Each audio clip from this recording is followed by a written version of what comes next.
Hello, everyone, and welcome to the next episode of the webcast, Just Sales. I'm your host, Deva Rangarajan, and today I have the pleasure of welcoming a speaker from across the pond, a very small pond, the Atlantic Ocean, and essentially we have Professor Rob Peterson at Northern Illinois University, and essentially who is a distinguished professor who has been teaching sales for a long time, has run sales centers in William Peterson University in New Jersey. Then, of course, he moved much closer to the Midwest, in the Midwest, actually, at Northern Illinois University, where today he actually also works a lot in the domain of sales, sales management, sales enablement. He is also the editor of Journal of Selling, a journal primarily focused on the professionalization of the sales job, as well as sales education as well. Rob, thank you so much for taking the time to talk to me and the audience as well. It's an honor. It's a pleasure. Rob, I will tell you why I wanted to talk to you.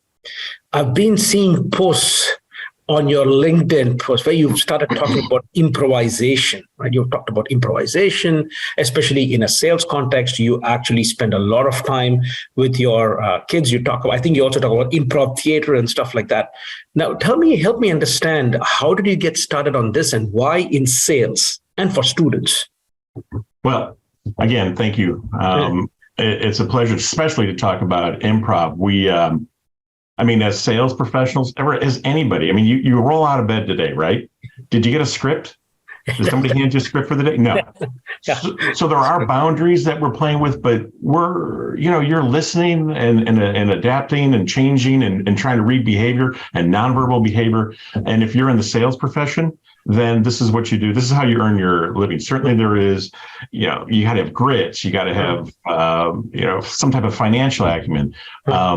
But you definitely have a lot of psychology involved and, the ability to, get rejected, but also eventually be comfortable being uncomfortable. And after you practice that for a while, if you and I try to do anything under pressure, play the piano, make a free throw, go to the World Cup, we'd freak out. Yeah. But the more practice you have at it, the real your brain is clear. If you go to an emergency room, do you want a doctor who's really empathetic and is really into your pain?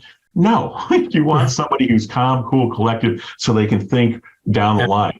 And that's what I'm trying to do with my college students, but also with corporations as well, is get their sales force comfortable. And I know that I put you on the spot because you specifically link it to the sales profession, where the importance of improv can be felt and seen a lot more easily, rather than I have colleagues who also look at it in the viewpoint of saying, maybe even we need to be looking at improv in the boardrooms and stuff like that as well, in terms of looking at anybody who's people facing, where that people can be fickle. People can change their minds. There could be things happening, and suddenly that's pretty much what it is. That's what really caught my attention. So when you start looking at improvisation, so how do you approach or define improvisation in a class for young people, Rob? Okay. Well, I've been doing improv in the classroom for years. Both sales and negotiation. But I happen, as you can tell by the background, or maybe you can't, but this is Chicago. This is where I'm at now. This is where I was born originally, and then I toured around the world for a bit. And but there's a place called Second City, which is like the creme de la creme of all where improv kind of formalized started. Indeed. So I said, well, let me go downtown, start taking, classes. And so I did, all the improv classes. I did stand-up, which I absolutely loved. Yeah. And the premise of my time there, in fact, if I can, let me share you my screen. And I think this will, I've never seen anybody share their screen on your show before, but I'm doing it. Yes. So this is, wait, there we go. Yeah. So this is what we all know the salespeople need to listen. Yeah. And we know that they need to adapt. Yeah. And then they have to communicate. Yeah. Actually, it should be collaborate. I don't know why they want to say communicate. But you have to, of course, I think part of collaborate is communication, right? You don't communicate, you're going to not collaborate anyway. That's great. Okay. Yeah. And then take action. Okay. So that's what I'm trying to have the students do, because that makes for good improv. And that makes for good sales experience. So if you're going to go to the Second City or some type of club that has improv on, I mean, you don't want to sit there and watch people argue. I mean, that's not improv. That's not healthy. That's not fun. I mean, I can go home and have an argument, right? So getting people to listen and then adapt, collaborate with their customer or scene partner, and then take action. Whether that be, in a sales vernacular, you're taking action, you're moving to the next step, you're finding out who needs to be meeting, blah. The same thing on stage is like, well, you and I can talk in improv, and that's fine. But if we just start adding things to it, like say you have a problem with a student and or a sales rep, and I'm sitting there making a salad, I can easily draw the audience in. It's the same thing when you're out on the street. Just trying to be. I mean, some people are better at it than others, but what I'm trying to get these folks to do is to listen, adapt, collaborate with the other person or persons, and then take action to move the scene, to move the sale forward. That'll make for good improv. It's interesting you talk about Second City. I've not heard the term Second City, but I am a big fan of the stand-up scene, and many of the comedians that I like, for some reason or the other, had some kind of start in Chicago, right? I'm a big fan of Tina Fey, I'm a big fan of Stephen Colbert. All of them, at some point of time, have been in Chicago, correct? So essentially, the Saturday Night alums have actually also come through Chicago. I do not know to Second City, but no, that was you've got it right. Those folks cut their teeth at Second City, moved to New York to do indeed, right? You can get minute for the listeners. I mean, there's a difference between improv and sketch comedy. But what I'm trying to do is get people to listen and I did this the other day in class for my students, and there's a lot of great classes that anybody can take. When I took it, I was definitely the senior man in the room because there was all 20 nothings. Okay, I learned a lot by hanging around them. Indeed. I didn't have I didn't have WhatsApp until 5 years ago, and then what was the other Snapchat? Snapchat, okay, And I was like, all right, I'm gonna learn this. So but the point is that we use it for fun, at the Second City type thing. I use it for skill building. Absolutely. And then, you have strategic relationships and disagreements, like you were mentioning earlier in the boardroom.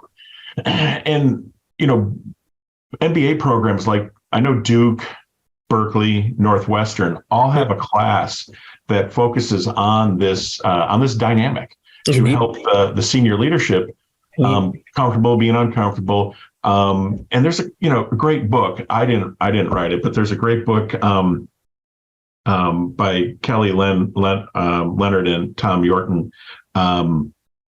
Yes and. And it's more, it goes beyond, improv. We're trying to, it's yes and how you can build really a culture. And so it goes beyond a sales call, but how do you build a positive culture in order to be creative, in order to grow, in order to work together, in order to, exceed, expectations and whatnot. So that was a cool book. And I got to meet Kelly when I was down there for a few years. In fact, the students, we would go every year to go see, professionally, they would get some training. We would do it. We'd see a show and whatnot. And then, COVID kind of changed our improv status, which, we all did. If that doesn't bring it home and you can teach an old dog a new trick, whether you're 20 or 70, we all learned, it's like, okay, well, we can't be together. So now what do we do? And we all learned, we didn't even know what we were capable of. And there were some tragedies, certainly, but the triumphs were amazing. They're like, wow, is that how that works? Is this how they, so, and even still, we're battling through that with customers. How do we read their behavior? How do you do all this, on Zoom? And what we found through a couple of groups that I'm associated with is that's a lot of the same exercises or drills that we do to practice, they were you could do them online too. And there was advantages to that you couldn't do face to face. But for the most part, we all learned like, wow, you can do this, adapting, collaborating, and taking action and whatnot remotely. I have to say this. I'm a huge fan of Whose Line Is It Anyway? I remember watching Drew Carey and do that. But of course, there's a comedy part to it as well. But I look at them as if you're able to make somebody smile, given the nature of the show, right? Because improv, you should also put this in context, right? The idea of improv, when you put it in a show, is the purpose is to make people laugh. Okay, I understand, but it's improv. But improv, when it comes to a sales call, has the same elements, but the outcomes could be quite different in terms of what it is. And that's what I look at, the creativity needed. And that's my understanding of that. So if in a sketch like Whose Line Is It Anyway, the purpose is to make the person, persuade the other person to smile or continue to stay tuned in, right? If I'm looking at but similar in a sales call, that's how I'm drawing parallels, saying that you don't need comedy, but the idea is still, how do you get the attention of the person in front of you? How do you make sure that you're communicating in a way that they want to stay tuned to what it is that you are trying to tell them or communicate with them? And I think that's the parallels from listening to you talk and from what I've seen that I'm actually drawing in terms of how powerful it can be. But Rob, let me ask you this. Don't people ask you the question? Because in our profession, right, we talk about a salesperson. Yes, you don't get up from the bed with a script, but at least you get up with the knowledge that every day is going to be different. You're going to be meeting different people. So you might need to adapt the way you approach them, so that the concept of what we call adaptive selling, right? Mm-hmm. How is what you're saying linked to adaptive selling, right? Because I'm assuming that when you teach a class, you have it as one of the four bubbles, right? And how do you link it to adaptive selling and improvisation? Well, they're whether it be a class that I teach at the college level or with a real sales force, it's kind of funny on the side. Some folks, you can't call it improvisation because they freak out because they think they're going to have to tell jokes. And I'm like, telling jokes that's more stand-up. That's not even improv. So these people don't even know what we're talking about, but that's okay. That's why I'm there, right? So, sometimes, oh no, it's adaptability training. I'm like, all right, that's good. That's what we can do. But the goal is not to try to be as good. I mean, there's people making a lot of money to be on Whose Line Is It Anyway, right? And those people, whether they be where the show originated in England or in the States, exactly, those people are hilarious. I mean, how can you make a song? But again, it's creativity, knowing that you're going to fail and that's going to be okay, and there's a pathway back to the team. So totally improvising here. I've forgotten the question. No, well, I don't know, but it's fine. But in terms of adaptability, right? Because when we look at, because for us in the academic profession, right, there's so much drilled into us that there's adaptive selling to the point where now, anytime I hear the term sales agility, I roll my eyes and I say, okay, this is like Neil Rackham writing, in my opinion, the book of all time in sales, spin selling. Right. And every other person coming out there and saying they've written this book, which is the know all and end all of all sales. But then you go back, it boils down to, hey, do I understand the needs of the client? How I do this? That's my opinion, of course. That's my opinion. Right. So essentially, that's been drilled into us that this is what is adaptive selling, or then you have sales agility. But improv for me is something that makes me hesitate. So I'm a very cynical person. So I see the value of improv. Agility, I'm like, salespeople have always been agile. So for me, that's what I really like about this idea of improv, the fact that there's an adaptive part, but there's also this part, which I really like what you say, which is collaboration as well, right? So essentially, adaptability is adapting myself, but maybe working together with others, persuading them to work with you. I think that is what makes improv very interesting as well. Huh? Not only interesting, but you kind of hit it just in through your magnificent brain. That's kind of it. That adaptive selling, as it's written, as it's scaled, as it's measured, it's really responding to how the buyer is. But there's a bigger world out there, and okay, what can we do when we can collaborate? What, 2 + 2 can equal 5. What is the synergistic effect? So the adaptive part is absolutely, I mean, it was in I love it. one of the Venns that I showed you, the circles, but there's more, Absolutely. I think there's more collaboration in that. And it's not, some people are better at certain aspects. I mean, when I was doing improv with the various groups that I went through, there was things that they were really good at, and other times I'm like, wow, how did you just pull all that together? And then at other things, other drills or other games, exercises, we just knew that we couldn't count on them because they were not going to step to the center and move the ball forward. And so, and that's what, that's an ensemble in the improv world. In the sales world, it's a sales force. So you got junior, you got senior people, just from years' experience. But again, some of these junior people, I mean, all the time, the mature people, and that could be you and us, or certainly our parents, just hand the phone to the grandkid. You're just like, fix this, because I don't know what's going on. And that's the same. They call it reverse mentoring, and I'm like, there's no such thing as reverse mentoring. It's just mentoring, and it doesn't have to be always old people helping young people who'd have no clue. Certainly, that model would have held for centuries. It doesn't hold today. I've seen people at the top of the funnel.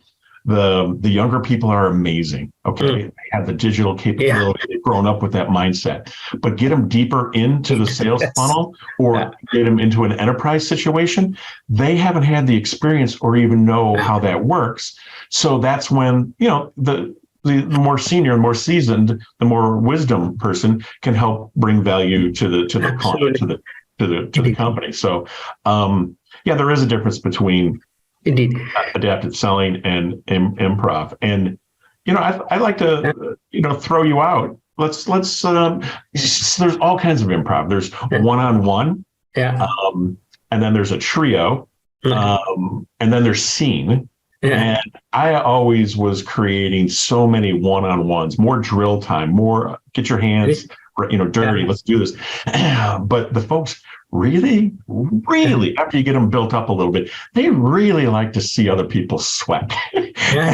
So the ensemble watching, the audience watching a couple people struggle with what's next. And sometimes, at least for the funny factor, just that's when the diamond is created. It's that pressure. So I was doing it just the other day at the university, and they were waiting for me to call the scene, and I'm like, no, and they're looking, and I'm like, no, I'm not saving you.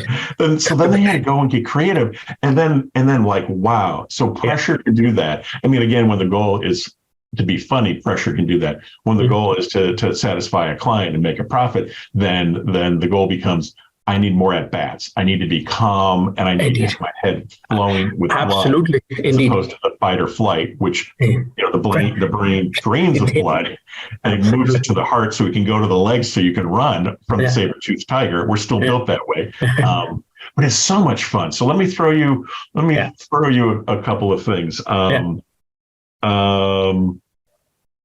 All right, so here's one. It's a two-person. Again, when I do the in fact, I'll show you one more time, and just so the audience knows what I'm trying to talk about here. All right, so we saw this. Yeah. So basically, I'm taking those 4 Venns and I'm running them through. Wait, there we go. Each week, I'm now getting the listen and the adapt, listen, adapt, and some collaboration. And we're going through something each week. And so every one of those flavors, until you get to the center, which is something called Got Your Back. And that's interesting. Before you go out on any improv on stage, at least at Second City, you go and tell the person, you touch the back and say, got your back, got your back. So if you're going to go out there and try something, I'm not going to let you fail, or at least not let you fail alone. We're going to go down together. So, I mean, who wouldn't want that as a culture from your sales rep and your sales manager, or your manager and your sales leadership, or customer support and whatnot? You'd want, like, got your back. We'll figure it out. We'll figure it out. We'll figure it out. So, so this one is just a one-on-one, and this is So I tell them you got to find a movie that you both know. So what's a movie you know? Well, it depends. So for me, that's what I'm thinking. I'm thinking, what would Rob know? So let's go with Top Gun. Top Gun. Oh, well, I love It's a Wonderful Life. I certainly know Terminator. Let's go. Let's go. Let's go. Maybe we should do this. It's a Wonderful Life. Is that the one with Jimmy Stewart? Yeah. And essentially where he decides that he's not happy with his life, then finds out that if he were not born at all or something, and then if he did not exist at all, and then how life would be different, and then it's there. Yeah. So yeah. Keep going. And then of course later on he realizes there's an angel or something that shows him what life would have been if he had not been around her. And of course, and then he realizes what he brought to his family. So that's what I remember when I used to watch Turner Classic Movies. Yeah. So we already jumped right into it. I didn't even give you the directions, because the directions goes, they decide on a movie. The first person gets 60 seconds. And let's just say you just did that, 60 seconds to explain the movie. And they're like, okay, all right. Now, other person now has 30 seconds to explain the movie. So now I've got to say, okay, famous actor decides that he has he thinks he has a horrible life, and he says, I'd be rather not have been born. Yeah. And he's like, boom, it just happened. So he wasn't born. So everything that would have happened with him in the world no longer happened. So people died, people had a horrible life and whatnot. Yeah. So now what we do is we go back to you, and you get 10 seconds to summarize the movie. Yeah, so let's try and see. Okay. Well, imagine that you were not alive or born at all. Imagine the impact it would have on people around you. The fact that those many people's lives that you have touched. And that's 10. That's 10. Yeah. So, and the last thing that you and I have to agree on is like, okay, now come up with a hashtag for the movie. Hashtag is It's a Wonderful Life. I know we can't use that, Prof. I'll tell you why. Exactly right. Yeah, exactly. So hashtag existence, happiness, love, sharing. Oh, that's what I'm thinking. So, but okay. Yeah. So now then what we do is we all did this exercise, you know, and we're in a pair. And so we would give them our hashtag, and they would have to guess the movie. And there's no way in heck that they're going to guess the movie with those hashtags. Yeah, indeed. So this takes several minutes. There's a lot of laughter. There's a lot of fast talking and whatnot. And then it comes to the debrief. With all good improv, the learning comes from the debrief. Yeah. So I always ask them, hey, why did we do this one? And the answer, once they get comfortable with me, is so you can laugh at us and we're entertainment for you. True, done. Yes, that was funny. But you're going to have to adjust the amount of time the customer is going to give you to explore, explain, or digest something. Yeah. And you need to digest. So the idea of just talking faster doesn't work. Okay. Indeed. And in the end is, can I chunk in a ham, and do I know what you're talking about? So that's the movie game. And there's just that. So that's, you and I, there's director's cut, or something called Take That Back, which is 3 people. And that is another phenomenal, funny improv game. But it is, the essence is, it's sales. Absolutely. So you and I, we won't have to do this, but let me just, I love watching webinars when I get ideas. And so hopefully we'll give the listener an idea to, if they're teachers, they can use it. If they're sales managers, absolutely use it. So it's called director's cut or Take That Back. You got 3 people. 2 people are in the scene. 1 person is the director, and they get to yell cut with the hand slap. Because man, once these people get going, they don't always hear cut. You got boom, cut. And so whoever the last person is to speak, and the director yells cut, you have to go the other way. So if let's just say we were talking as, I really like bananas. Apples are my favorite. Kumquats are the only thing I'm going to eat for the rest of my life. And so then you would talk, and we go back and forth, and then it would be up to the director to put you under stress. So as soon as they do that, who was the one who spoke last? What did you say? And now what do I have to head out? So you can certainly, we do it for a lot of fun, but I also do it as we prep in the university level for role plays. It's like, all right, this is what we're going to do. They're like, So it's a little bit educational, But we also, I mean, we leave voicemails, and they're going to have to leave a professional voicemail, but I don't lead up with that. I get them. I get them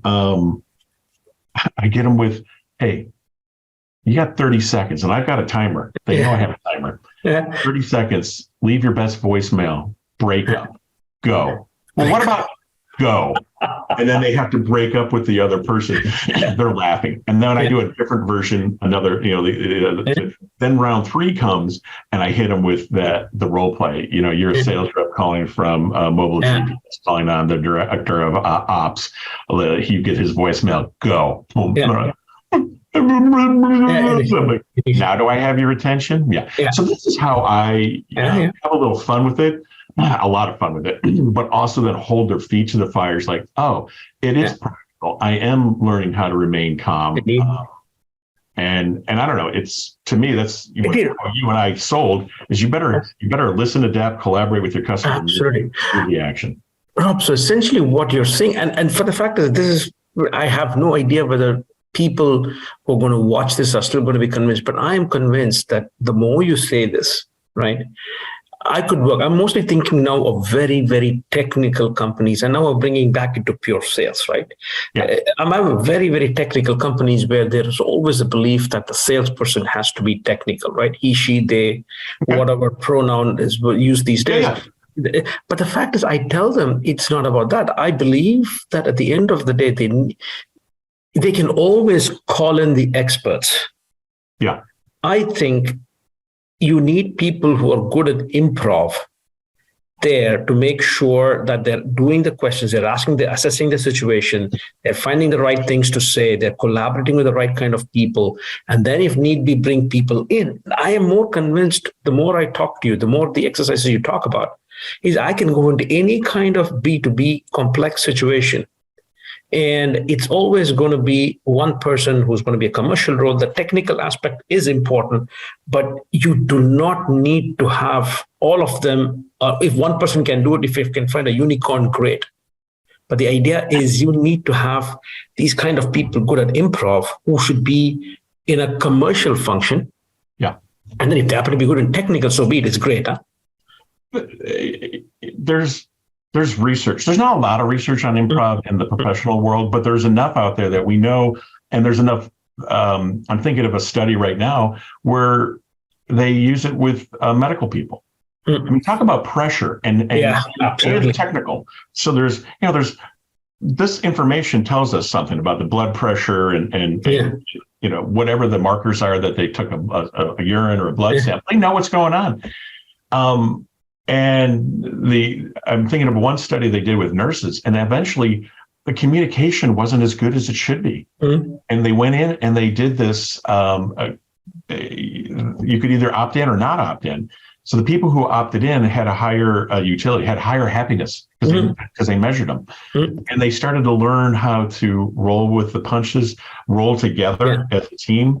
And so whether you be, more technical salesperson, I mean, the folks that I hang around, I remember one day, Deva, I was on a call with these folks and we were sharing ideas and whatnot. And I says, oh yeah, I like to make them, really uncomfortable.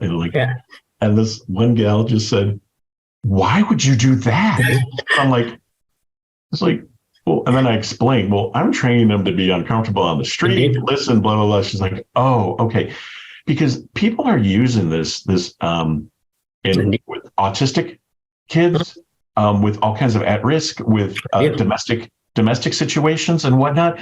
And I'm like, so when I go to these things, and I'm just the business professor, and I'm like, I'm just using it to help people improve their life, nowhere close to the improvements of life you're doing. But again, I mentioned, with the nursing, they're trying to make everybody, the doctors, the nurse, everybody to do better.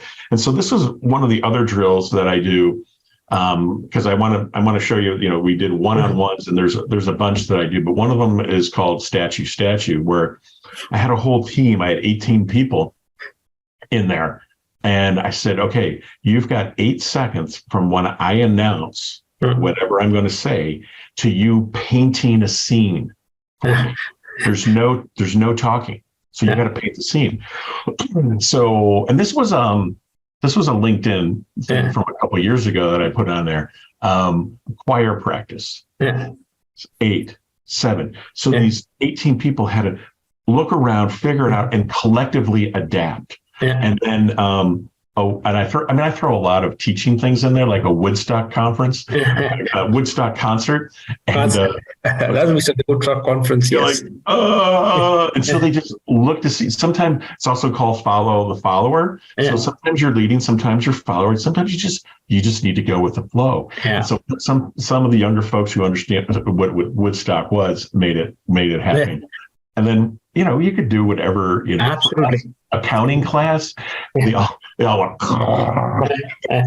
Indeed. And then here's probably the one that struck me, because I just D-Day landings on Omaha Beach, because I had just gone to France that summer, and again, who knew it? And so and it's different people who generally have expertise in different areas. So the whole group builds on that. Indeed.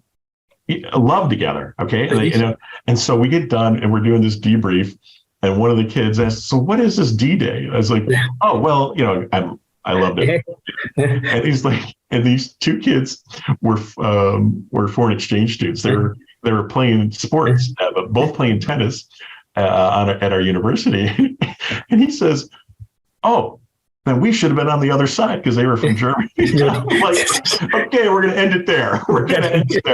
So, absolutely. Yeah. So that made the whole team then come together. So depends on whether you want to build what you want to build, and it's almost limited. I think the fact is that, in the intro, so I just realized that, Rob, as usual, the fact is that I said we'll keep it to 30, it's been 40 minutes, but it's great. But Rob, I think it's perfectly fine, because I think you've given a lot of great ideas, right? Because the way I'm looking at it, I'm looking at this as many ways. If I'm a sales manager and I want to coach my salesperson, I would use a different set of exercises.